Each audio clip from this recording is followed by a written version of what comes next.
इस कार्यक्रम के पुण्यार्जक हैं हनुमान प्रसाद बड़जात्या परिवार, जशपुर, रायपुर।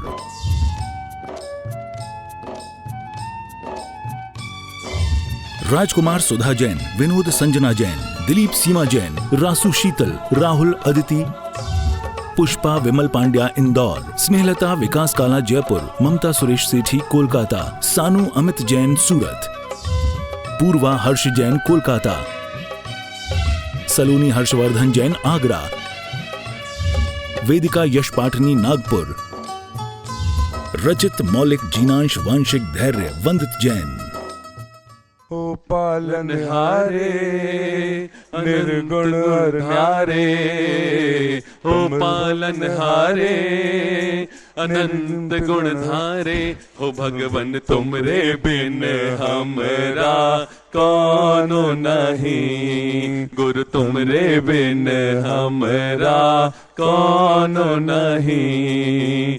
हमरी उलझन सुलझाओ भगवन, हमरी उलझन सुलझाओ भगवन, गुरुवर तुमरे बिन हमरा कौन नहीं, गुरु तुमरे बिन हमरा कौन नहीं। बोलिए संत शिरोमणि आचार्य गुरु और विद्यासागर जी महामुनि राज की, समस्त आचार्य संघ की। आचार्य श्री जी के चरणों में हम झुका रहे अपना माथा, जिनके जीवन की हर चर्या बन पड़ी स्वयं ही नवगाथा। जैनागम का वह सुधा कलश जो बिखराते हैं गली गली, जिनके दर्शन को पा करके खिलती मुरझाई हृदय कली। ओम ह्रीम श्री 108 आचार्य विद्यासागर मुनिंद्राय, अत्र अवतर अवतर शंभो सट आवानन, जय हो जय हो जय हो। अत्र तिष्ठ स्थापनम, जय हो जय हो जय हो। अत्र मम सन्नितो भव भव सट सन्निधि करणम, परिपुष्पांजलिम क्षिपामि। ओम ह्रीम श्री 108 आचार्य विद्यासागर मुनिंद्राय, जन्म जरा मृत्यु विनाशनाय जलम निर्पामिति। ओम ह्रीम श्री 108 आचार्य विद्यासागर मुनिंद्राय, संसार ताप विनाशनाय चंदनम निर्पामिति। ओम ह्रीम श्री 108 आचार्य विद्यासागर मुनिंद्राय, अक्षय प्राप्ताय अक्षतान निर्पामिति। ओम ह्रीम श्री 108 आचार्य विद्यासागर मुनिंद्राय, कामवाण विध्वंसनाय पुष्पम निर्पामिति। ओम ह्रीम श्री 108 आचार्य विद्यासागर मुनिंद्राय, क्षुधारोग विनाशनाय नैवेद्यम निर्पामिति। ओम ह्रीम श्री 108 आचार्य विद्यासागर मुनिंद्राय, महामोहांधकार विनाशनाय दीपम निर्पामिति। ओम ह्रीम श्री 108 आचार्य विद्यासागर मुनिंद्राय, अष्टकम दहनाय धूपम निर्पामिति। ओम ह्रीम श्री 108 आचार्य विद्यासागर मुनिंद्राय, महामोक्ष प्राप्ताय फलम निर्पामिति। ओम ह्रीम श्री 108 आचार्य विद्यासागर मुनिंद्राय, अनर्प प्राप्ताय अर्घम निर्पामिति। भावों की निर्मल सरिता में अवगाहन करने आया हूँ, सबका सारा दुख दर्द हरो यह अर्घ भेंटने आया हूँ। हे तपोमूर्ति हे आराधक, हे योगीश्वर हे महासन, हे अरुण कामना देख सके युग युग तक आगामी। ओम ह्रीम श्री 108 आचार्य विद्यासागर मुनिंद्राय, जय माला पूर्णार्घम निर्पामिति। हम सभी अपने हाथों को जोड़ लें, आचार्य भगवान के चरणों में निवेदन करते हैं, अपनी अमृतमय वाणी से हमें कृतार्थ करने की अनुकंपा करें। हे भगवान नमोस्तु नमोस्तु नमोस्तु। ओम नमः सिद्धेभ्यः, ओम नमः सिद्धेभ्यः, ओम नमः सिद्धेभ्यः। अहिंसा परमो धर्म की, आचार्य गुरुवर श्री कुंद कुंद भगवान की, आचार्य गुरुवर श्री ज्ञान सागर मुनि महाराज की।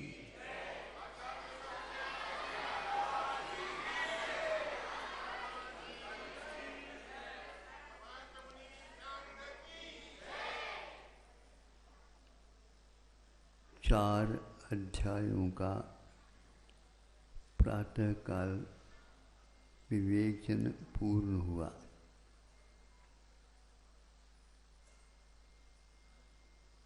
तत्वार्थ सूत्र एक ऐसा ग्रंथ है,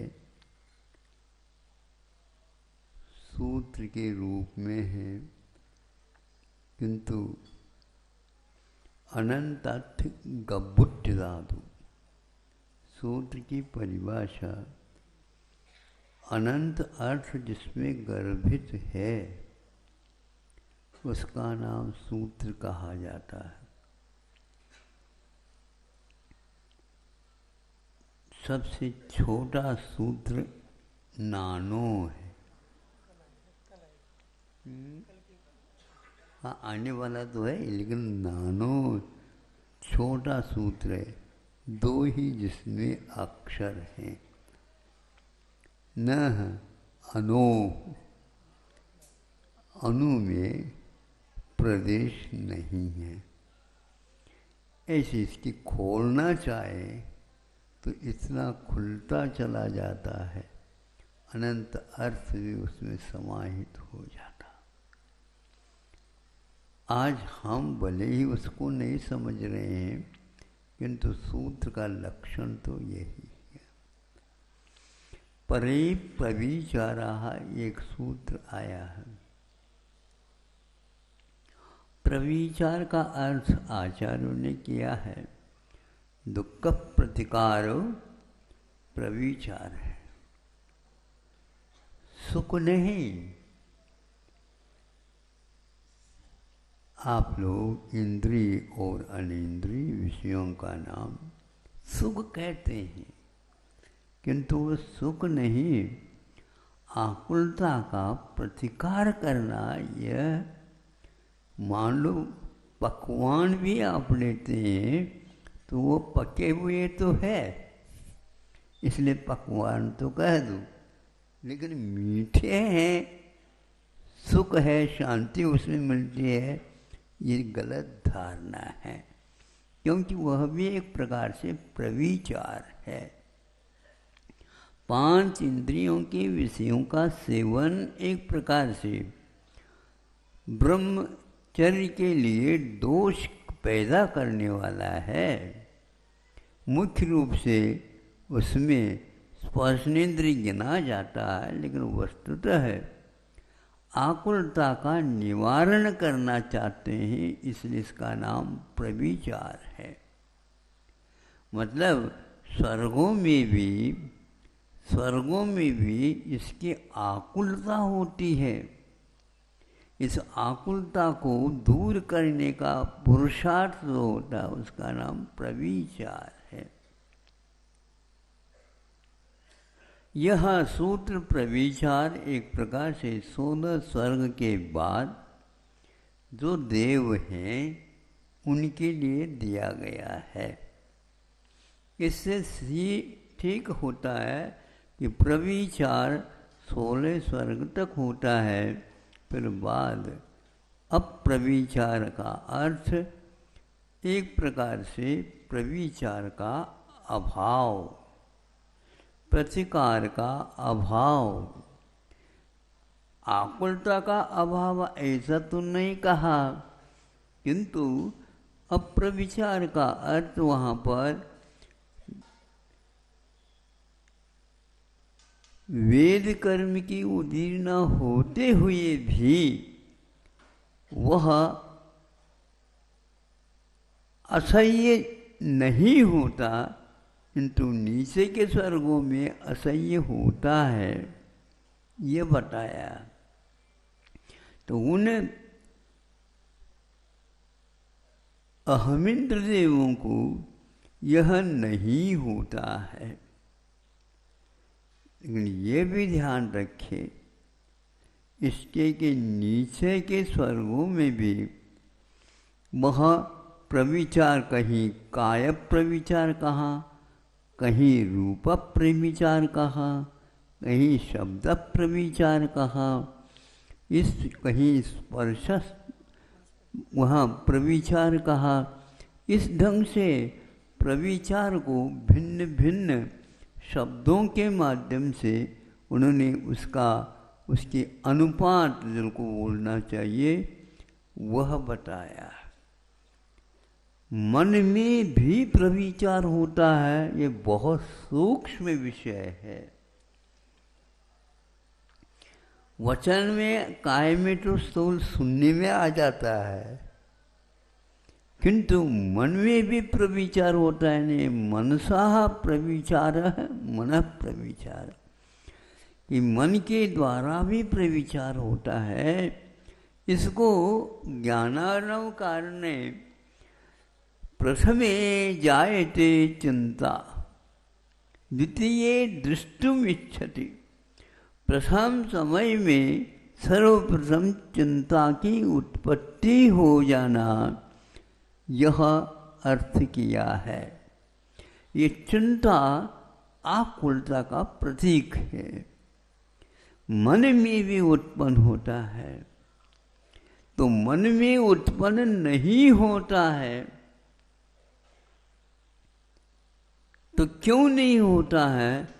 तो उसके लिए विशेष कारण बताए कि परम शुक्ल लेशा जिनको होती है, उसमें उन्होंने घटित बात कही है कि यहाँ अनुदेश में परम शुक्ल लेशा है, तो ऊपर के अपराजित 5 जो हैं सर्वासिद्धि तक, उनमें भी सर्वोत्कृष्ट एक प्रकार से शुक्ल लेशा होती है। किंतु एक बात और सोचने से आता है, आज ही सोचने से थोड़ा सा रख देना चाहता हूँ आपके सामने, ताकि आगे इसका चिंतन इस दिशा में होता चला जाए। आग्रह नहीं, फिर भी विषय वस्तु तो यहाँ पर है। अब प्रविचार का प्रसंग 16 सर्ग में भी नीचे आ सकता है, आता है। ये इसका विषय है मुख्य। इतना अवश्य है कि 16 स्वर्ग तक एक प्रकार से स्त्रियों का संबंध रहता है। इसके ऊपर महिलाओं का विकास नहीं होता, इसलिए 16 सर्ग के ऊपर वो नहीं जा सकते। मुनि जो बनेगा वही उन ऊपर के अहमिंद्र देवों में उत्पन्न होगा। उसके लिए उन्होंने एक प्रकार से प्रविचार का अभाव बताया, किंतु नीचे के स्वर्ग में भी प्रविचार का अभाव है। वह है ऋषि होता है। कौन? लोकांतिक देव। और वह लोकांतिक जो होता है नियम से 16 सर्ग तो ऊपर तो नहीं जाएगा, क्यों? ब्रह्मोले लोकांत का, हाँ, ब्रह्म लोका लोकांतिका। तो ये ब्रह्मलोक जो है पंचम स्वर्ग है, उसमें लोकांतिक ऊपर रहते हैं। और लोक का अर्थ संसार, संसार जिसका अंत हो गया, पहले से कैसे हो गया? तो वहाँ पर एक प्रकार संसार रचते नहीं हैं। बाकी जितने भी स्वर्ग हैं उनमें संसार मन से, वचन से, काय से रचते हैं, क्योंकि वहाँ पर स्त्रियों का भी संबंध रहता है। इस स्त्रियों के होने के उपरांत भी ब्रह्मलोक में स्त्रियां हैं, देवियां हैं, किंतु ब्रह्मलोक जो ऊपर भाग है उसमें लोकांतिक रहते हैं, जो लाखों की संख्या में हैं। उनका एक ही मात्र भव रह गया है। और इसके साथ साथ वे भी स्त्रियों के संपर्क से दूर रहते हैं, इसलिए परे प्रविचारा ये सूत्र इसके साथ जुड़ जाता है। और जितने आप चिंतन करो उतना इसमें से नवनीत निकलता चला जाता है। और इनके लिए शुक्ल लेशा से युक्त भी बताया, जबकि वहाँ पर पद्मलेशा भी होती है, किंतु नीचे होती होगी, किंतु एकदम ऊपर में वह नहीं रहती है। इससे भी स्पष्ट होता है कि वे ऋषि कहलाते हैं। ऋषि का अर्थ एक प्रकार से कोई परिवार नहीं। यहाँ तो परिवार हैं और वहाँ पर भी परिवार हैं, ये बात अलग है। वहाँ पर परिवार में विकास नहीं होता और अपने अपने नियोगिनी को लेकर के वे जीवन पर्यंत सागरोपमायु तक वहाँ पर रहते हैं। ये परिवार वालों के साथ रह करके भी लोकांतिक देव एक प्रकार से ब्रह्मचारी रहते हैं। वे रंगीन वस्तुओं से भी दूर रहते हैं। रंगीन का मतलब बोलो। हाँ, और कुछ ब्रह्मचारी जो है ना, धोती तो पहनते हैं और आप भी लोग धोती पहनते हो, लेकिन उन धोतियों में भी किनारा तो रह ही जाता है। क्या बोलते, किनारा है ना। हाँ, तो वो किनारा क्या है, उसके बिना तो ब्रह्मचर्य जैसा लगने लग जाता। और किराना किन्नर रहेगा तो पक्का है वह परिवार बसाने वाला है, ऐसा लगता है क्या नहीं? गलत तो नहीं कह रहा हूँ। तो देखता हूँ तो लगता है उन किनारों में अब धीरे धीरे किनारे जो है ना बढ़ रहे हैं।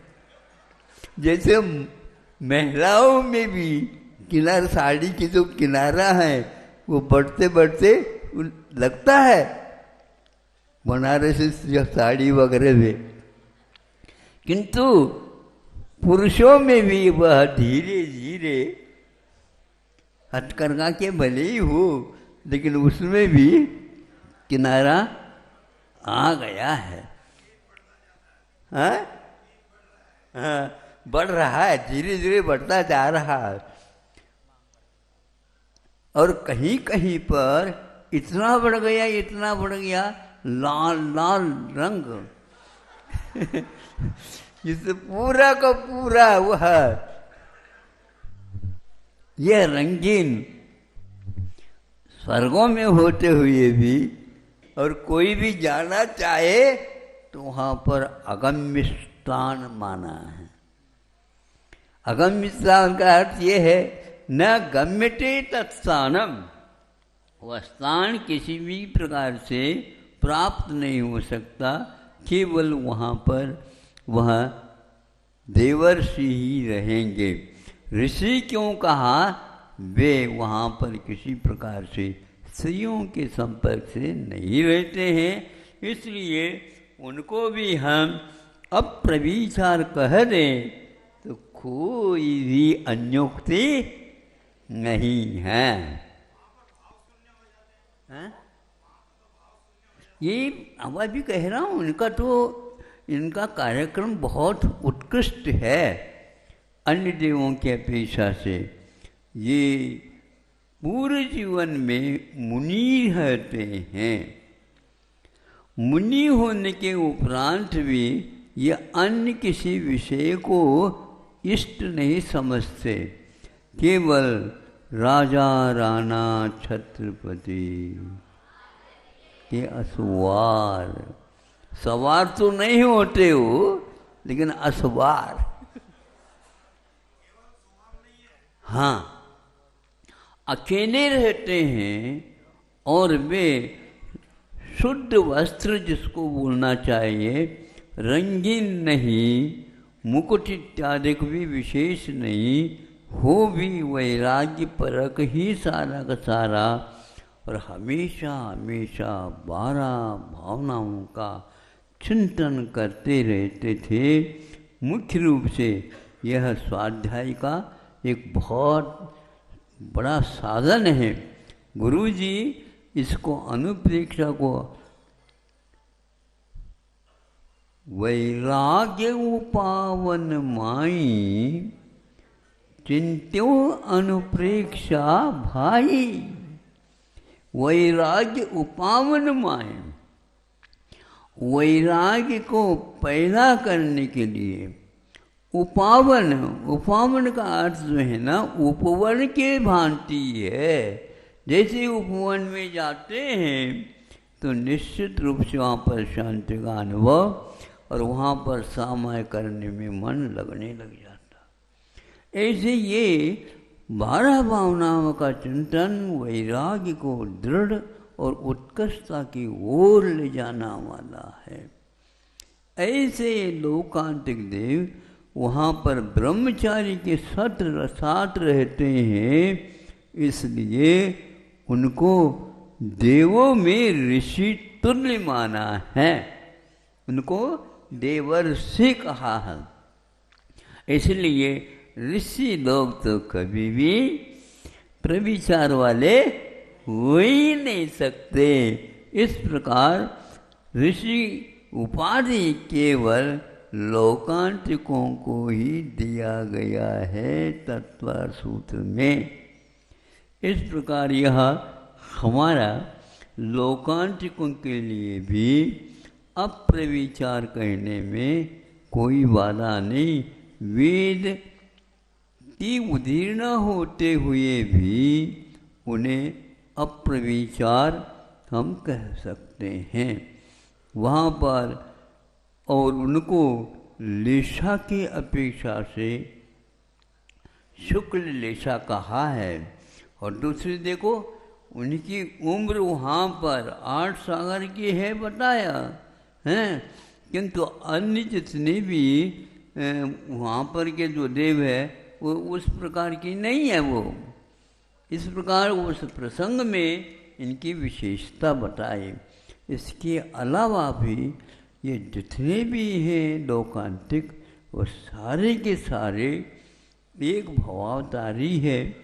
और एक ये प्रकार से वे क्या करते हैं,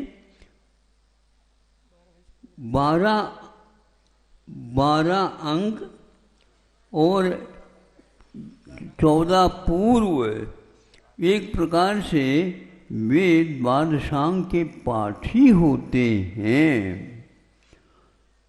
और तको तत्व ज्ञान की अपेक्षा से उनका अप्रासंगिक जैसा लगता है, लेकिन नहीं, इनका जीवन बहुत शुद्ध।